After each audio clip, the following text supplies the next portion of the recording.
तो सबसे पहले आप जी ने इस मार्ग पर सफल होने के लिए इस दास के वचन अर्थात जो मर्यादा है उनको लक्ष्मण रेखा समझनी पड़ेगी। जैसे एक बार श्री रामचंद्र जी वनवास में थे, साथ में सीता जी और लक्ष्मण भाई भी था उसका, और एक छल किया था रावण ने सीता का अपहरण करने के लिए।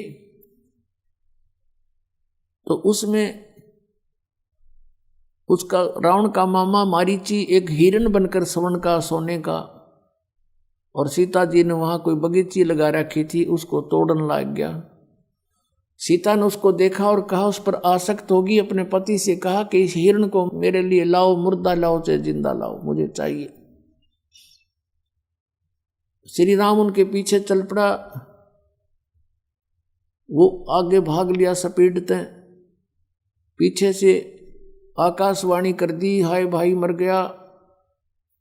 तो सीता ने अपने देवर लक्ष्मण से कहा, तेरा भाई आपत्ति में है, तू जाइए। और रामचंद्र जी कह कर गए थे लक्ष्मण को कि तू मत आना, जंगल का काम है, कोई आपत्ति ना आ जाए सीता पे। तो उसने कहा कि मैं नहीं जाऊंगा, मेरे भाई का आदेश नहीं है।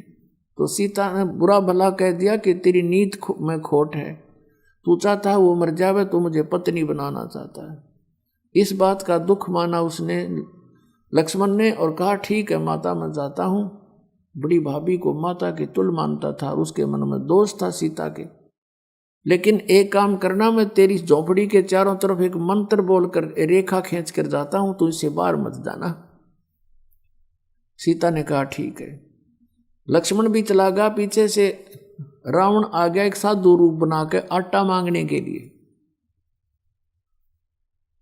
और कहा, माई आटा दे। सीता ने कहा, आजा महाराज ले जाओ। रावण जो ही उस रेखा के निकट आया, उसमें से अग्नि निकली भयंकर, उसको खत्म कर देती। रावण एक 10 कदम पीछे गया बहुत स्पीड से और कहा कि आटा देना है जिससे बाहर आकर दो, साधु संतों के साथ ऐसा व्यवहार नहीं करना चाहिए। अब सीता जी ने सोचा क्या फर्क पड़ता है, अभी आटा देकर आ जाती हूं रेखा उल्लंघ कर। ऐसा उसने अपनी सोच से सोचा। आटा लेकर के बाहर निकली, जो भी भिक्षा डालनी थी वो लेकर के रेखा पार करके आगे चली गई। रावण ने वहीं से बाजू पकड़ी और कंधे पर डाल ली और उठा ले गया। अपने आत्माओं, जो उस रेखा को लगा कर गए वो कोई मूर्ख थोड़ी थे, वो उसकी अज्ञान सोचती के फर्क पड़ा है, ईब गईर अभी आ जाते हूं। अब कितना फर्क पड़ गया और कैसे आई वापस। करोड़ों व्यक्ति मरवा दिए, आप भी ब्रांड माटी करवाई और लाखों लोग मरवा दिए। तो पुण्यात्माओं, परमात्मा कहते हैं, जब लग हंसा हमारी आना और काल लगे नहीं तेरा बाना। जब लग ये हंस, ये पुण्यात्मा मेरी मर्यादा में रहेंगे, तब तक काल बली तेरा कोई अटैक नहीं हो सकता इन हंसों पर। और जब मर्यादा तोड़ देंगे तो फिर रावण की तरह बाजू पकड़ ले जाएगा यू काल, और बहुत दुर्गति हो जाएगी आपकी। तो इसमें सबसे बड़ी मर्यादा है, मर्यादा में रहना है, और ये फिर मोक्ष दूर नहीं है। तो इस परमात्मा अपने उस विधान अनुसार अच्छी आत्माओं को आकर मिलता है, सतलोक से चलकर आता है। उनमें से किन किन महापुरुषों को मिले, और उसमें यह भी लिखा कि वो दृढ़ भक्त को मिलता है, नकली को नहीं मिलता। उनमें से कौन कौन भक्त हैं जो अभी आपको वर्णित किए।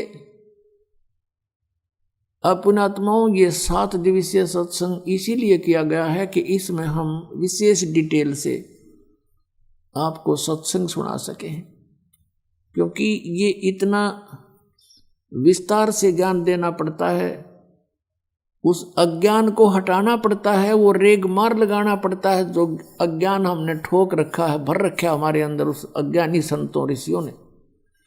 उसके साथ साथ ये ज्ञान सुनाकर, ये प्रमाण दिखाकर, सदग्रंथ दिखाकर, महापुरुषों के महिमा सुना करके वो रेग मार लगाया जाता है और फिर यथार्थ ज्ञान ओरिजिनल पेंट आप पर किया जाता है। यदि जरा सा भी पुराना रंग आपके ऊपर रह गया तो ओरिजिनल पेंट को वो टेकन नहीं देगा, सेट नहीं होने देगा। इसलिए इतनी मेहनत ये दास करता है, बार बार समझाने की चेष्टा करता है, बार बार प्रमाण देता है, रह रह कर वो कथाएं सुनाता है जो आपके हृदय में जमा हो जाए, जैसे पुराना रंग जमा हो चुका है और वो निकल जाए, ये समा जाए। अब ये जो दिन है ये बहुत शुभ दिन है। कौन सा दिन? जिस दिन परमात्मा पृथ्वी पर आते हैं और महापुरुषों को मिलते हैं, जैसा कि वेदों में प्रमाण है, आपने देखा।